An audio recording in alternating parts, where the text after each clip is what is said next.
Can lowering your blood pressure help you live longer, decreasing your risk for heart attack, stroke, and even dementia?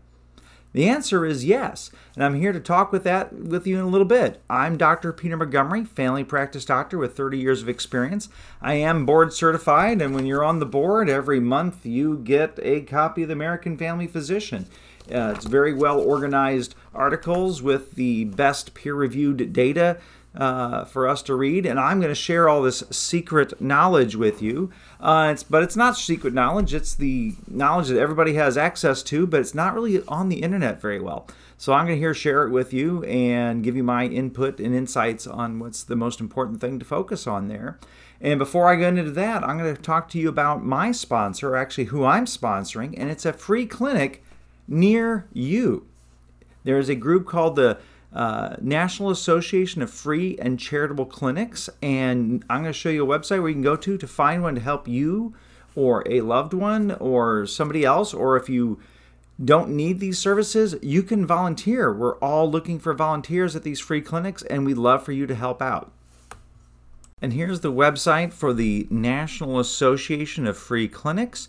You can type in your area. I typed in Columbia, Missouri, because I want to pick a free clinic to highlight each episode. And the free clinic called Medzou, the University of Missouri, which is where I graduated from back in 1992. Here is in Columbia, Missouri, and they have a free clinic they've been running for a while. They are doing their best to give back to the community and teach all these fine young doctors how to do this in their communities. They're open every Thursday from 5 to 9. Evening hours are fantastic because most people who need free clinics work. People, if you're unemployed, you qualify for Medicaid. But if you actually have a job that doesn't apply insurance, you're in a difficult situation in America. It's probably the reason why there are over 1,400 free clinics. I would get into the political discussion about why we don't have a national health care system, but I don't want to be divisive. But there is a group working on that called Medicare for All, and I think they're fantastic. I'm going to start supporting them next. But Medzou is helping these working people get free health care by being available when they can, often after work. They have a wide variety of services: dermatology, diabetic care, eye care, female cervical care, musculoskeletal, mental health, all kinds of things. And they are providing free medical visits, diabetic counseling. They have a pharmacy available. They have social work help, laboratory testing, x-rays, longitudinal care, because most of the people that I see in my clinic are 80% of them are blood pressure, diabetes, cholesterol, asthma medications. So you can find out more about Medzou and how the University of Missouri is helping its community by checking here on their website. I always have to make a pitch for my clinic. We are open on Tuesdays and Thursdays in the morning. We are working on evening or Saturday hours to be available for more of our working customers. And we are available in Lake St. Louis, about 90 minutes from Columbia.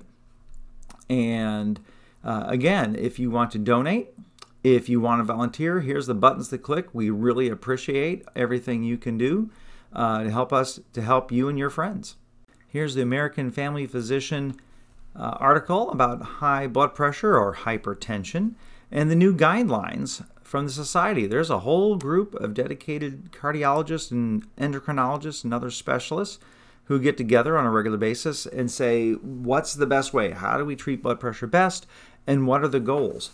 And so they kind of break it down here. In the office blood pressure, they break it down. If it's over 140 over 90, it's too high.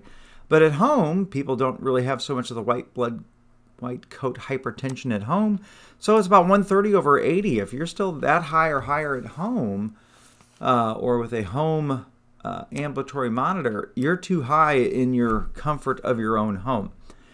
We need to start doing something about that. And home records is a really good way to keep track of it. Just get out a sheet of paper, write some morning and evening blood pressure readings, and look at that over a week and see what your average is. There should be initial evaluation. We need to talk to you, see what's going on. We have risk calculators that can see what's your risk for increased risk for heart attacks and strokes, and I'll show you one of those here in a little bit. The main thing we start with is lifestyle intervention, and for 3 to 6 months, we're not in a rush to treat your high blood pressure. If you're in a dangerously high level, over 200, over 120, yes, we're going to get that down right away. But if you're in the middle zone, just slightly high or new diagnosis of high blood pressure, pace yourself. This is a lifestyle change. We're trying to decrease this for decades. I was taught this is the decades game. If you keep your blood pressure down for 10 or 20 years, 2 to 3 decades, you get to live an extra decade. And that's what the data shows. So we want to work on the lifestyle, mainly reducing sodium intake. Average American is eating 6,000 to 8,000 milligrams of sodium, and we should be having closer between 2,000 to 3,000 milligrams. So it takes some paying attention to that. Also, exercise. We don't need to knock ourselves out. Walking works.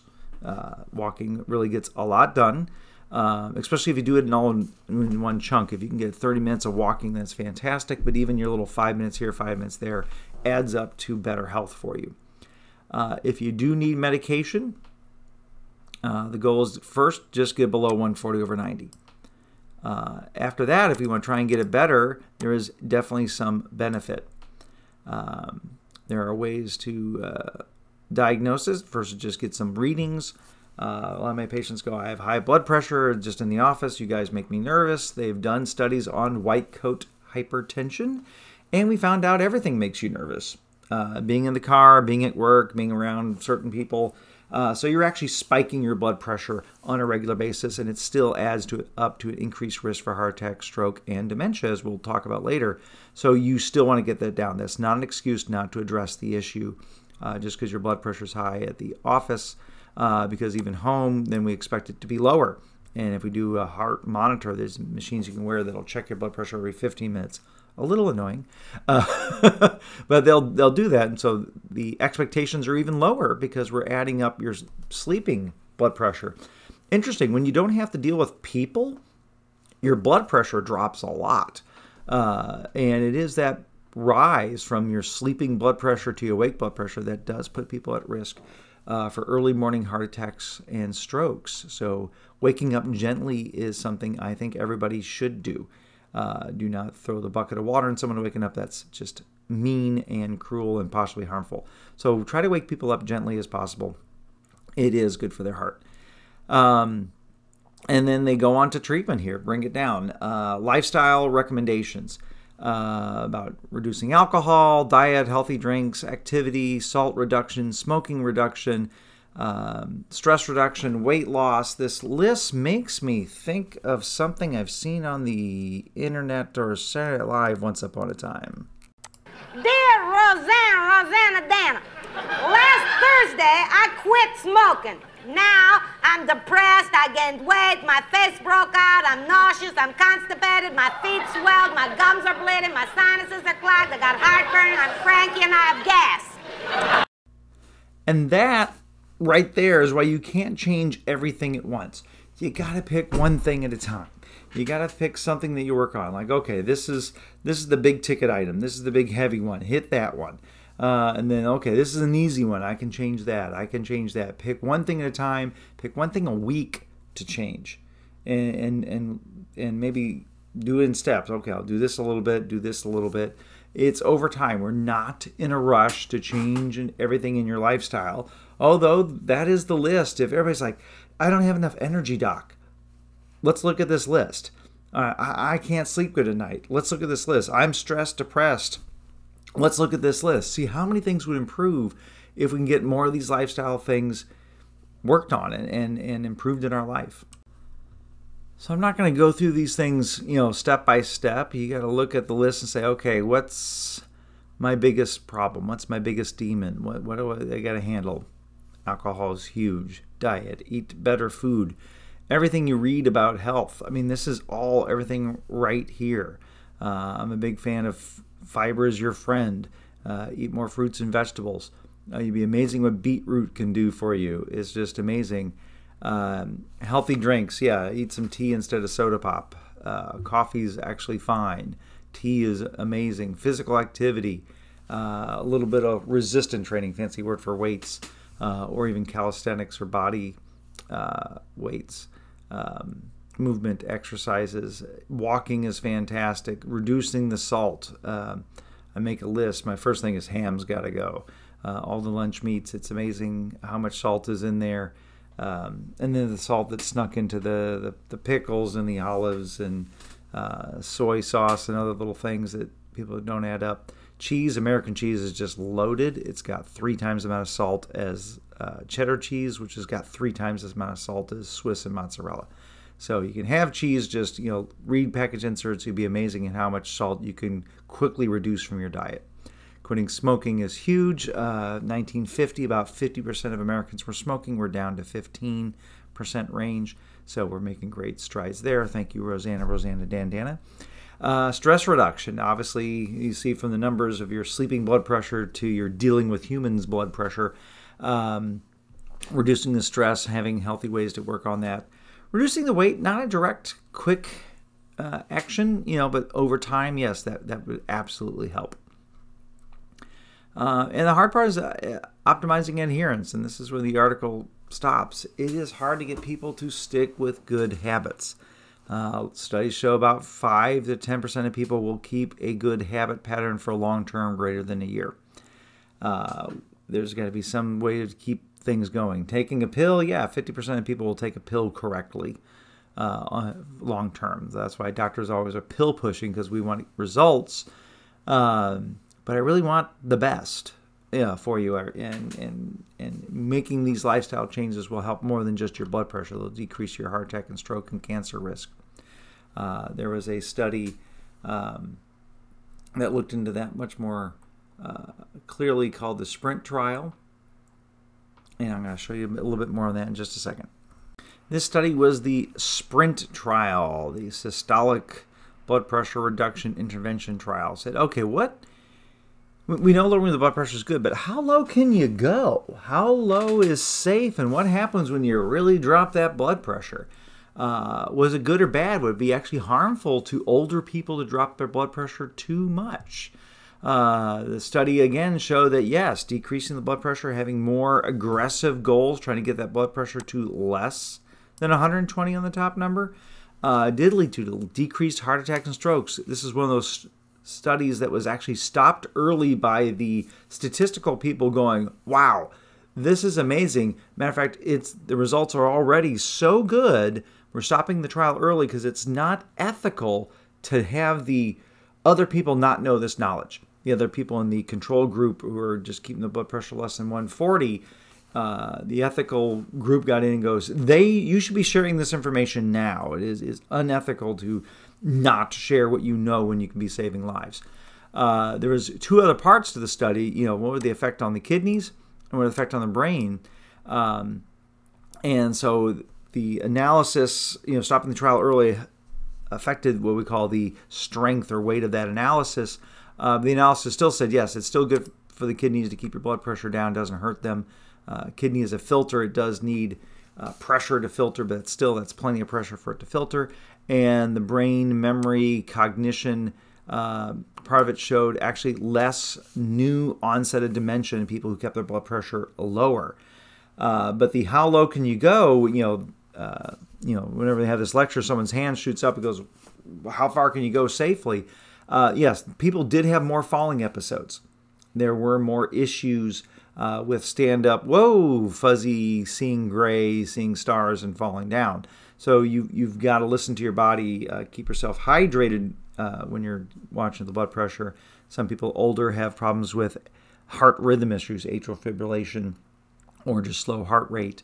And they may even be in need of a pacemaker to keep their heart rate at a normal rate to keep the blood pressure going to the brain when they stand up suddenly. So a lot of that said, okay, lower it as well as people tolerate, be aware, and adjust your goals based on that. But the whole motivation of the trial is, yes, let's do what we can to lower the blood pressure through lifestyle changes, through medication. The medicines that work best is any combination of starting with an ACE inhibitor or an angiotensin receptor blocker. with a water pill or a calcium channel blocker or all three. That triple therapy was very effective. Obviously, starting at one pill at a time. Again, we're not in a rush. Start with the lowest dose, slowly bump it up as people just keep plunking away, picking away off one bad habit at a time. As people get better, maybe we can lower the medication dosages, lower the number of medicines. Fantastic. I've had a lot of people get off their blood pressure medicines because they improve their lifestyle. It's not my preaching. I know I am a bit monotone, but I try to let them know I care about you. I am your advocate. I am sharing this information and being enthusiastic about the lifestyle changes because I've seen what it does. But also, hey, meds work. They work effectively and they work quickly. So if you're in a situation where you got to get the blood pressure down, please don't be afraid of blood pressure medicine. The benefit or the effect is way better than the side effect, but we're aware of the side effects and we watch out for them. So that's the advice. Get that blood pressure down any way you can. Keep it down there. This is a decades game. Don't be in a rush, but don't wait to get started on it. And get it as low as you can safely and keep it there and enjoy the benefits of improving all the things on the lifestyle list. You will, if you're going to live longer, you might as well have your brain and be alert to enjoy it. Enjoy your family and friends and enjoy your extended life span, your health span, instead of just your extending your number of years on the planet. So I hope that was good for you. I hope you enjoyed that. And please don't forget about the National Association of Free and Charitable Clinics and find a free and charitable clinic near you. And so you can help your friends or family get the health care they need if they don't have insurance, or please volunteer or donate to keep these charities functioning. Thank you again and see you at the next visit.